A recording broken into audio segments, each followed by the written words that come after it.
Oh, hey, I'm talking about my mouthful. Let's get this show going, man. Welcome to the Bleeding Burgundy podcast, a Washington Commanders podcast for fans by fans, with your hosts, Jesse Martin. The Cowboys are finished, you understand me? John Taman. Pull down my trousers and do your job. Scott Hartley. Well, that was dreadful. And occasionally, Keith Gregg. So many social engagements, so little time. And now, your host. Hey, that's me. I'm your host. I'm fucking Chris Berman. How about that? Why not? All right. So, okay. So here we are with the post-game mashup. And it's just the three of us from the Bleeding Burgundy podcast. So, hey, let's mash it up a little bit. Jesse's out in the garage. He's been thrown out of his house because he's probably so sick that everybody doesn't want to get sick. Well, no, you're vaping, so I guess you're feeling better. He's been swearing too much. It's all right. I'm getting a little bit better. Well, as far as the game goes, who didn't expect that? No. I mean, come on. We had to. You had to expect something close to that. I mean, shit. Yeah. Come on. I mean, it's fucking nuts, and it's.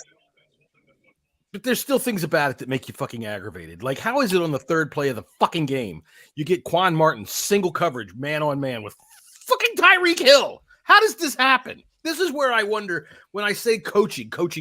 This is how they always are able to just look and see and go, oh, look, there's the freaking weak link of the chain. Let's go get it.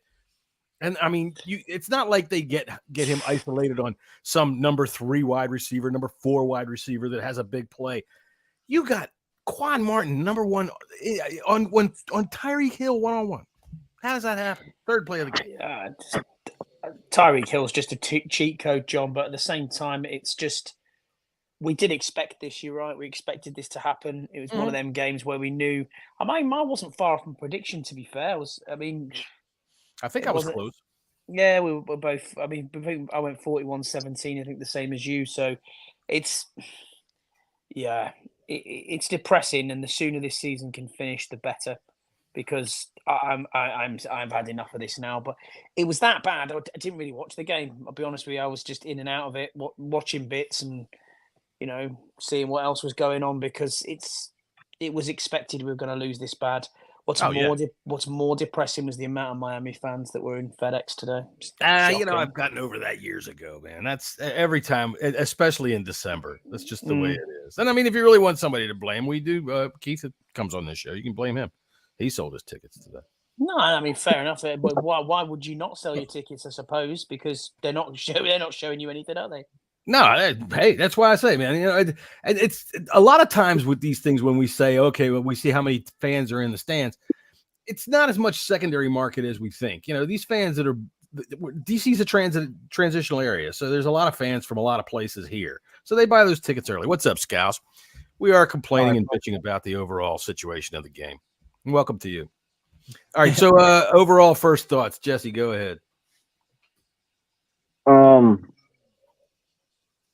If you didn't like EB or you weren't sure about EB before this game, you sure as hell should be sure about him now. He's a terrible offensive coordinator. I want him gone. And I feel like he is a detriment to Sam Howell right now. And it's not looking good for Sam Howell. I got to be honest with you. Games like this that he needs to have good showing for like I've been pounding in the past few podcasts. And he's not EB's not doing him any favors as far as protecting him or calling him good plays. The plays that Sam's makes, he makes on his own, and it doesn't have anything to do with the play calls. Dude's a runner, though, boy. I'll tell you what, that second touchdown of his was fucking sweet, wasn't it? All right, Scott, first impressions. Go ahead, sir. Yeah, I mean, I agree with everything Jesse's just said there, really. It's one of them where you've got to look back and think this is all about Sam Howell. That's what we thought was going to happen until the end of the season. Yeah, I agree. It made me question that game thinking, is Sam still the answer? Because he wasn't. He had a couple of shockers. Mm-hmm. And at the same time, though, the offensive line is so bad. Dude, Wiley was Oh my God, Wiley. Wiley was terrible, but if I knew what that play call was going to be, that pick six, everybody knew what that was going to be. And if we knew it was going to be, so did the fucking Dolphins. I mean, that it was just Gankle sure the fuck knew what it was. They fucking gave it, just handed Eric Bieniemy just handed it to them. Here, have a pick six. I blame that on Eric. I don't blame that on Sam. I agree. Scouts, what's your first thoughts of the game? Painful. Simple as that, painful. I mean, yeah, of course we were expecting to get smoked, and we did get smoked. The first quarter kind of just ruined it straight away. I mean, it's like, that's why you don't get too invested in this game. I didn't anyway. I mean, I watched it, but I mean, it's like, wow, we did one good play there and then four bad. Yeah, that's standard.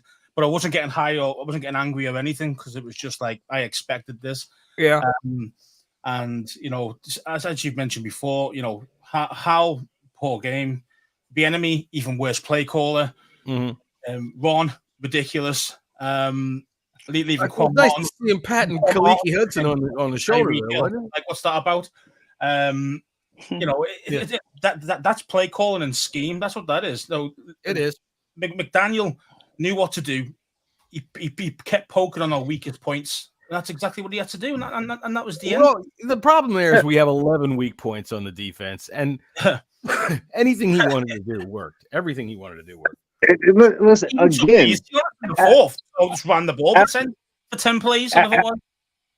Absolutely zero pressure on the quarterback. Zero pressure. They did get at him, but they miss. They miss when they get in there. They fucking run right by him. Hill missed, Barton missed, KJ Henry missed. He juked Barton out of his socks. And it was I know. like Barton went flying by like he wasn't even belonging there. And I for the life of me, that's the thing about our blitzes is that they fail. You miss. You got a free shot. What are you doing? This is a way more than a scheme problem, guys. This is a player's problem too. Half the team needs to go. Well, they are. They will be. Yeah. I mean, they have to go. I mean, this god awful. I'm sorry, and I know this guy's a fan favorite, but Cam Curl, bye. I don't want to pay him. Sorry. He was up against Tyreek. I mean, most guys get burnt by him. To be fair, it's not even that. He hasn't done anything at all. Every one of our you see him do things right in the past where he drives on a tackle, he goes in, he makes the fucking hit, he addresses the running back and hits it. Whereas now, not just him, he did it today and he gave up like a 12-yard run after the catch on a little fucking flare out to Tyreek Hill. But every one of our defensive backs, when there's a little shot out to the sideline, there's a little fucking flare, they run up and they stop. They fucking plant their feet, stop, and they get beat every goddamn time. Yeah. They accept the hit, they accept the juke, and it gives up yards after yards after yards. And you saw it today. I think that actually went for a first down. Cam Curl ran right up to Tyreek Hill on that little flare out. And I mean, that play was on its way to being busted up, right? All he needed to do was drive on that tackle and try to make a hit. I mean, Tyreek Hill might get away from you, but God damn it, you don't plant your feet, because if you do that, he damn sure is going to get away from you. And that's what he did. Yeah, I'm not. I mean, for Cam Curl, we know what Cam Curl can be when he's playing well, when he's in the defense. Do you think he's been sulking because he hasn't got a contract and that's why he's sulking? I don't know. No, seriously. NFL players are different than soccer players, guys. Y'all Brits need to really, these guys are always on the. They're not sulkers. They're not. They don't fake injuries unless they really have to avoid a timeout. But that stuff you play like soccer players. That's how bad our team is. All right. So what is going on in Pittsburgh? What's this weather delay in Pittsburgh? Is it lightning? I have no idea. That's crazy. Who fucking cares? I don't give a shit about fucking Pittsburgh. Fuck them. No, me too. I'm just curious because December a weather delay. Are you kidding? Lost me a goddamn pick. So Terry McLaurin really didn't show up at all today. The only thing he can go to. He fucking trade him for a third round pick. Brian Robinson. Trade Terry for a third round. Wow. Just get them all. Let's get them all gone. Just keep like two guys. Sam Howell's first pass was like a flutterer that went 5 yards short of wherever it was supposed to go. I would do. Yeah. Right. That's because he was fucking. He was rushed. I mean, someone was in his face in 2 seconds. Yeah, a lot of times there was. I thought that he didn't have a good game anyway. That was a poor pass. The pick six was a poor play. You got to have a little more sense than that, man. Look, he's wearing white. He's right in front of you. He's got long blonde hair. You can't see him. Come on. For one, Wiley should have hit him, but Wiley just stood there with his fucking thumb on his ass. And 2, Eric Bieniemy shouldn't have called that play. That was just fucking dumb. It was predictable. So fucking predictable. I thought that the play that Wiley gave up the sack to Van Ginkel in the first quarter was just god awful, dude. I mean, Bates gave him barely an elbow, right? Barely an elbow with the chip running by. But all he did was a quick slap like that, and fucking Wiley just stepped aside. I'm like, dude, what the fuck are you doing? You're not a goddamn doorman. You don't hold the door for anybody. What do you fucking get out there in front of him, for fuck's sake? Wiley, he went right back to week 2 bad. Chris Paul, not the answer at all, man. He is fucking wank as well. Way. He's wanked out. I'm going to go with Scouts there. He's a wanker. Yep. And all they were doing was scheming against Leno to have like 2 guys against him. It was so simple. It was like, where's that fucking protection the other side? Even if Leno's playing competent football, you can get Chris Paul's feet so tangled up, and he doesn't know which guy he's supposed to block. Yeah. I'm watching one of their blitzes today that turned into a bad play. Paul he's like doubling up some dude, and he's looking at the guy go running right by him. He sticks a hand out, but it's like, come on, man, peel off. You're big guy. High five. Hey, like, you got him. Give me a high five. Yeah, exactly. Yeah, exactly. He looked like one of those people handing out cups at the fucking marathon. What would you? Is there any positives you can take from this game? No. Jamin Davis had a good game. Jamin Davis played okay. Yeah. Any positive? That's the only one I really think of right now. It was a nice catch that Dotson made on the sidelines. He turned out and dropped another one. But that was the first. That ball was hot though. The one that he dropped. I mean, that came out a little bit quick. I don't think he was expecting it. Sam did well. Running the ball. He's got guts, man. That kid has guts. For all the talk of about Heineke and having brass balls last year, I think Hal has just as big balls as Heineke does, but with a better arm. And he's a better runner. That dude can fucking move. He doesn't give up, and I appreciate that about him. And I really wish and hope. I'm just afraid that you're going to see this type of production for the rest of the season, especially with the defenses that we're going up against for the rest of the year. And it's really going to look bad on Hal because of the fact that he's going to get beat up. And he's not going to have like great games. I feel like this new staff's going to come in and like, well, he didn't finish up the season good. I think we're going to go ahead and look at quarterback. And I think that'd be a mistake. I think there's something there with Hal. If you can build around him properly, coach him properly, and give him a fucking offensive line, I think he could be a good quarterback. Well, he had a bad day, and there's no doubt about it. I mean, I lost my ass with going over. I went over 261 yards for him. I figured he'd have to throw because he would be way behind, which we were, and he couldn't fucking hit anybody. So I lost that. But he's young. This is still his first season of starting. And to think that he'll be perfect is ridiculous. And a team like Miami can force you to make mistakes, and they did. They made him play badly. He didn't have a good game at all. So, there's going to be the cockroaches will come out of the woodwork, and they're going to scream about how you see, he's a 5th-round pick, blah, blah, blah. You can't do anything with him. And with a young quarterback, you can't just totally hold it against him. Damn. I just seen that too, John. I just saw that. There was more of my money. God damn it. Them and the Lions are fucking me hard, aren't they? What happened? So my Texans are winning. Wilson just threw an interception in the end zone on a Oh, third good. and goal. However, we're not describing anything on the Wilson. NFL as it's happening. Jets. No, it's That's right. Yeah, the Jets. Actually, the Claymores. That's who did. Oh, okay. Scottish Right. Claymores. Yeah. Right. There you go. So the Falcons are winning, right? They're covering the Titans. The Titans covered. The Titans right now are tied. Titans They're are tied driving. 25-25. So it's a 1.5. Yeah, they're covering at the moment. You know, I need the Colts to like get an interception, take it down, and kick a field Yeah, goal. Colts are fucking me on my acca as well.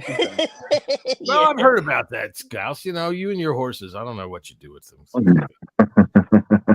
I don't know what's happening. Anyways, well, Curtis Samuel was a positive. I thought. Did you find any other positives at all? No. I think we should re-sign Samuels. 100%. Yeah, he's good. Our only outlet besides beat up. He really is our only outlet. Market value of Samuel apparently according to Spot Rack is $5.6 million a year. That's affordable. I think that I'd go up to 6, 7. But yeah, you know, I think he's a good little chess piece that can move around. I did appreciate him moving out the backfield more this game than we've seen in the past. We just need offensive line. That's it. Yes, we do. I'm even thinking of bringing Nick Gates back in at left guard. Shit, I tell you what, I'd really like to. Nick Gates in Wiley's pants with him, and you put them both out there at right tackle, and you see if that helps. I really want to hear from all the. We should draft a wide receiver and not a left or not a tackle. People right now. What'll be really interesting in this game here that we've got 30 seconds in Indy against Tennessee, which is tied. You're not allowed to do this, Scott. Sorry, this is America. We'll get sued for this shit. Well, I'm just saying the holder is Tannehill, and they already missed a field goal. They missed an extra point. So because he couldn't get the hold down properly. There's a good piece of video of one of the Browns wide receivers accidentally drinking from Joe Flacco's Gatorade, his special Gatorade bucket, because it's filled with Enfamil, and it's filled with old people mush, and poor guy drank from it. Oh well. All right, so I guess let's see. Are we done here? I think so. Yeah, I mean, it's not a lot. There's not a lot more we can talk about. Not yet. So we'll think of more shit to talk about by 5:30 tomorrow afternoon on the Bleeding Burgundy podcast. And you guys with the 1 Point Safety Show, you have almost a week to figure out how to. Yeah, you guys are lucky. You get to listen to everybody else and go, okay, that's all right. Then we know. I don't know other people's opinions. What's that about? It's not about other people's opinions. It's about knowing which way to go with it, because there ain't no place to go with it. I know which way it's going. It's down. John, it's smart because you've recovered by then and you're looking forward to the next game. That's what it's about. And the next game is a bye where we can't lose. So that's all right. Well, that's the positive. Mind you, we'll still find a way. Somebody gets done for a DUI or something. That's what will happen. Over. I did see a tweet from JP saying that basically they can ask for practice on Wednesday during the bye week. Good. Normally they have it off the whole week, but what do you think? Will they be practicing on Wednesday? If you're Ron and you make them practice on Wednesday, knowing full well that you're just fucking gonna. I mean, what's the point? That's how you lose them. If I'm the players and I'm looking at Ron like, really, come on. What are you going to practice? Putting Quan Martin out one-on-one with a fucking potential Hall of Famer in the third play of the game? Let's practice that. All two would have to do was the third downs. It was just throw it down the field anywhere, and some guy would be open because. That's all I did. He said, "Fuck it." Tyreek's down there somewhere. It's fine. Come on, ain't gonna catch him over. He knew because you saw Tyreek Hill adjusted to the ball, got under it, made the catch. St. Just adjusted to a bird flying by. What was he doing as well? He kind of went over the top. I mean, what was Waddle mean later on in the game? I don't know. He fucking just chuck him out, didn't he? I would honestly test St. Just's inner ear to see if when he looks up, if he doesn't just get fucking dizzy. Did the Pats game finish 6-0? Oh, I don't know. That's Yeah, did it? Oh my god! 6-0. Surprised Chargers took 4 points on. I mean, You took the under in that, didn't you, Jesse? I did. Oh, damn. Wow. The mustache almost gave up a 6. Mm. Oh shit! There go before the NFL goes. Those guys are describing plays in current NFL football game. Exactly. Yeah, you can do that. You can't use footage. Nope, Yeah, not allowed footage. That's right. not allowed to do anything. It's ours. Well, since we're Commanders fans, there ain't no goddamn footage we want to use anyway. So True. Exactly. Yeah. right. All right, so here, let me sheet give of it toilet paper. That's all you need. Fuck, There we go. We'll just start that up and say, all right, everybody, we'll see you tomorrow afternoon at 5:30, where we will come across this very relatively intelligent individuals that are going to come up with some decent takes about this football game today. We're going to tell you why there's something to look for coming up in the next 4 weeks, and whether or not Santa Claus is going to bring us our gift of Ron Rivera's balls in a bag. I'll tell you what. I tell you what, we can look forward to next week, the fucking bye week. We're not going to lose. I hate the bye week. I mean, I know that some guy playing get a DUI or something, so we'll lose off the field as well. That's it. Yeah, that's probably true. You're probably true. Jamin Davis will get caught speeding again. Yeah, Jermaine. I'll let you go. Cheers, boys. Take care. Emmanuel fucking this goddamn team. Right. Yeah, Emmanuel Forbes will go down to the fucking National Harbor and fall through a goddamn flat on the boardwalk, and he'll be down in the ocean. Somebody get a lifeguard. They'll throw a ring out there. The ring won't fit in the ring. He'll be hanging off of it. So, yeah. All right. That's bad news. We'll see you tomorrow at 5:30, everybody. See ya.